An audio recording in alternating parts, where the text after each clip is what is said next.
शादी में हुआ चुड़ैल से प्यार। तो दोस्तों, स्वागत है आप सभी का। और ये आज मैं एक और अनसुनी अनकही दास्तां ले आया हूँ, जिसको सुनने के बाद आप सबकी भी रूह कांप जाएगी और सोचने पर हैरान कर देगी कि ऐसा भी कुछ हो सकता है। जी हाँ, ये मेरी आप बीती कहानी है जिसको मैं आज सुनाने जा रहा हूँ। और कैसे मुझे एक चुड़ैल से प्यार हुआ, ये सब मैं डिटेल में बताऊँगा। बात है आज से बहुत टाइम पहले की। मैं एक शादी में जा रहा था। अकेला ही मैं घर से शादी के लिए निकला। मैं और मेरा एक दोस्त था, वो मुझे रास्ते में मिलने वाला था।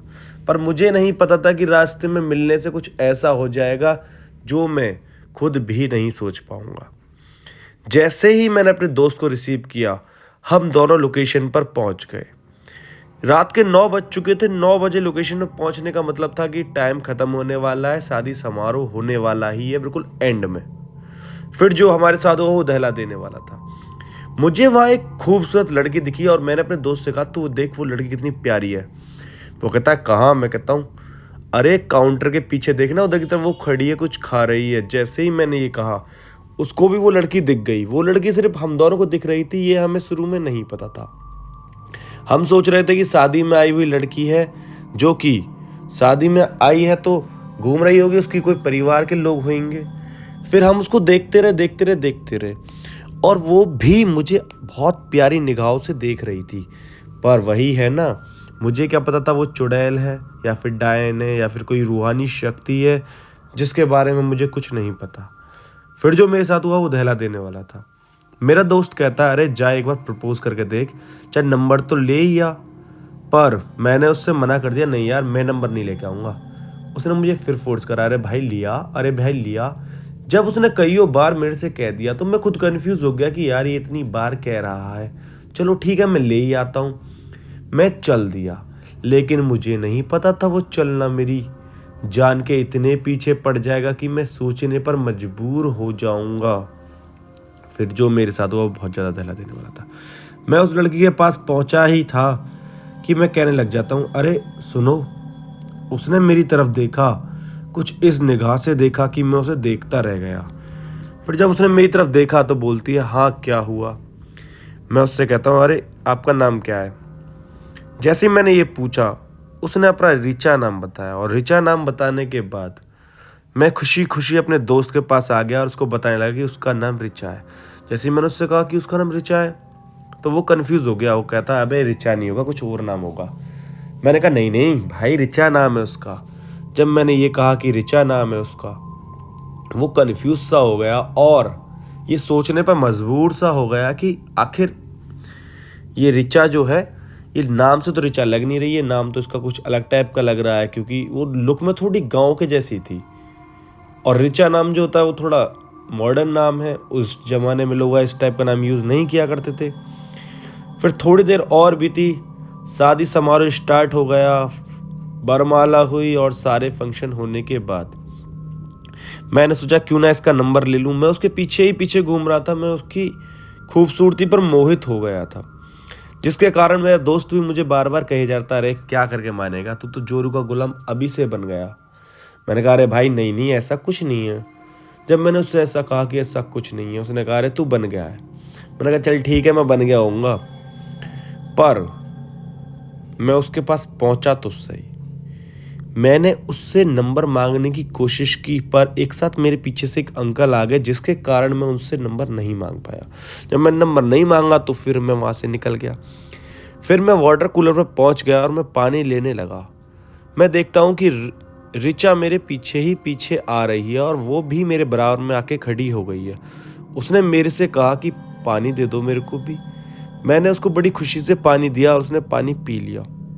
पर लोग मुझे अजीब और गरीब नज़र से देख रहे थे, क्योंकि उन लोगों को रिचा नहीं दिख रही थी और वो लोग ये समझ रहे थे कि ये चूतिया हो गया है, जो ऐसे एक लड़की दिख रही है या फिर कुछ दिख रही है, जो अकेले अकेले ही बड़बड़ा रहा है। लेकिन मुझे इस चीज़ की नॉलेज नहीं थी। पूरी रात गुजर गई और हम दोनों आपस में बात करते रहे। हमारी बातें इतनी ज़्यादा हुई कि मैं बता नहीं सकता। फिर एक साथ ही मुझे याद आता है, अरे अंदर से भी तो सामान लेके आना है, क्योंकि जिसकी मैं शादी में गया हुआ था उसने कहा था कि अंदर से कुछ सामान रखा है, उसको लेकर आ जाना। मैं अंदर तो घुस गया, पर मुझे नहीं पता था कि ये घुसना मेरा ऐसा हो जाएगा कि मैं ज़िंदगी भर इस चीज़ को नहीं भुला पाऊँगा। जी हाँ, जैसे ही मैं अंदर घुसा तो अंदर वाले कमरे में गया और मैंने एक फ़ोटो देखी जिस पर कि हाथ टंग रहा था और नीचे दिया जल रहा था। वो किसी मृत इंसान की फ़ोटो थी, पर उस कमरे में रोशनी ना होने के कारण फ़ोन की फ्लैश की वजह से मैं उस चेहरे को ध्यान से नहीं देख पाया और मैं वो सामान लेकर बाहर आ गया। मैं आ गया बाहर तो मैं अपने सामान को जो अंदर से लाया था उसको दूल्हे को देता हूँ और दूल्हा मुझसे कहता है कि अरे भाई तू ले आया? मैंने कहा हाँ। फिर जब उसने मुझसे सामान ले लिया तो मैं उससे पूछने वाला था कि ये रिचा लड़की है कौन आखिर, पर मैं क्या पूछता उससे पहले वही कहने लग गया, तू अंदर गया था तो अंदर उजाला था? मैंने कहा नहीं नहीं भाई, उजाला तो नहीं था, लेकिन मैंने सामने देखा कि एक फ़ोटो टंग रही थी। वो किसकी फ़ोटो थी? उस पर हाथ टंग रहा था। तब दूल्हे ने मुझे बताया कि ये मेरी बड़ी बहन है जो आज से 2 साल पहले नहीं 6 साल पहले मर चुकी है। मैंने कहा 2 साल नहीं 6 साल? मैंने कहा मैं समझा नहीं। वो कहता है कि 2 साल नहीं 6 साल पहले मर चुकी है। मैंने कहा मैं फिर भी नहीं समझा। मैंने कहा चल ठीक है। मैंने कहा नाम क्या है? उसने बताया कि रिचा नाम है। जैसे ही उसने रिचा नाम बोला मेरे अंदर खलबली सी उठ गई और मेरे अंदर एक ही तमन्ना थी कि जाकर उस तस्वीर को दोबारा से देखूं, पर मौका मिलता तो मैं जाकर देखता। मौका मुझे मिल नहीं रहा था क्योंकि शादी के काम में तो काम बटाने पड़ते हैं। आखिर दोस्त की शादी थी। फिर कैसे भी कर कराकर मैंने प्लान बना ही लिया और अपने दोस्त से कहा कि तू मेरे साथ चल जल्दी, जो मेरे साथ मेरे घर के पास से आया था। हम दोनों वहाँ पहुँचे और उस कमरे की हमने लाइट को देखकर जलाया। जब देखा तो वो रिचा की तस्वीर थी। उस तस्वीर को देखकर मैं इतना ज़्यादा डर गया कि मैं वहाँ से निकल लिया और मैं अपने दोस्त के पास आया जो दूल्हा था और मेरा दोस्त। हम दोनों ही उसके पास आए और उससे कुछ भी नहीं बोला और कह दिया भाई हम चल रहे हैं। रिचा से ना मैं नंबर ले पाया था, लेकिन उसकी बातें मुझे आज भी याद हैं, जिस प्रकार वो मेरे से बातें करती थी। शायद कुछ ऐसी चीज़ हुई जो मैं बता नहीं सकता। क्योंकि रिचा जो मरी थी उसके अंदर ख्वाहिश थी कि उसके भाई की शादी हो, लेकिन शादी ना होने से पहले ही रिचा की मौत हो गई थी। शायद तभी वो रूहानी शक्ति रिचा, जिसको चुड़ैल भी कह सकते हैं, कुछ भी कह सकते हैं, वो अपने भाई की शादी देखने आई थी। आई होप कहानी समझ में आ गई होगी, और नहीं समझ में आई है तो आप कमेंट कर सकते हो। और मैंने काफ़ी रियल इंसिडेंट डाले हुए हैं, उनको जाकर देखिए और मिलते हैं नई वीडियो के साथ। इस वीडियो को लाइक शेयर सब्सक्राइब कर देना। बाकी लव